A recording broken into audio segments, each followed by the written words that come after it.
नमस्कार दोस्तों, राधे राधे। प्रिय दोस्तों, आज हम कहानी लेकर आए हैं राजा और चतुर मंत्री की कहानी। कहानी को अंत तक जरूर सुने। कहानी पसंद आए तो चैनल को सब्सक्राइब कर ले। बहुत समय पहले की बात है। एक शहर में एक राजा रहता था। उस राजा को अपने सभी नगरवासियों से बहुत लगाव और प्रेम था। वह सबकी मदद करने के लिए तत्पर रहता था। एक सुबह राजा के यहाँ एक फकीर आया।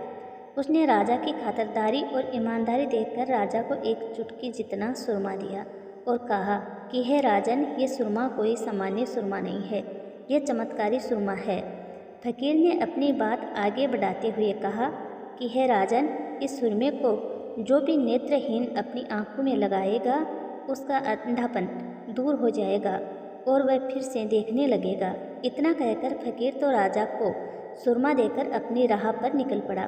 राजा ने सोचा कि हमारे राज्य में नेत्रहीनों की संख्या तो बहुत ज़्यादा है और सुरमे की मात्रा भी इतनी है कि सिर्फ एक आदमी ही इस सुरमे को अपनी आंखों में डाल सकता है। तो क्यों ना ऐसे आदमी को ये सुरमा दिया जाए जो हर तरह से इसके लायक हो।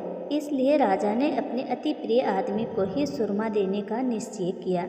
राजा को तभी अपने ईमानदार और प्रामाणिक वृद्ध मंत्री का ख्याल आया।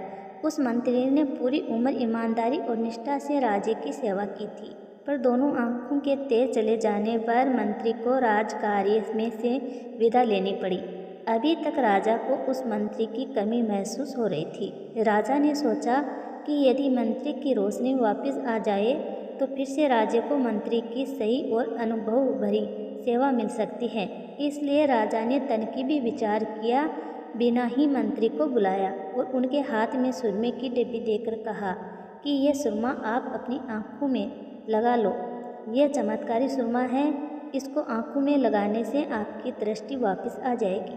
पर यह सुरमा इतना ही है कि इसे सिर्फ 2 आंखों में ही लगा सकते हैं। मंत्री ने अपनी आंख में सुरमा डाला और उस आंख की रोशनी वापस लौट आई।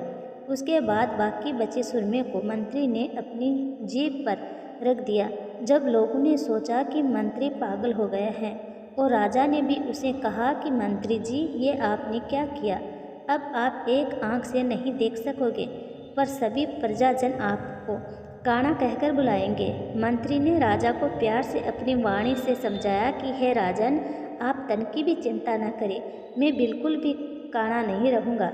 मेरी दोनों आंखों की रोशनी वापस आ जाएगी। इससे ज़्यादा मैं सभी नेत्रहीनों को भी रोशनी दे सकूँगा। मंत्री ने अपना राज खोलते हुए कहा कि राजन, ये सुरमा चखकर मैंने इसको बराबर परख लिया कि ये किसे बना है।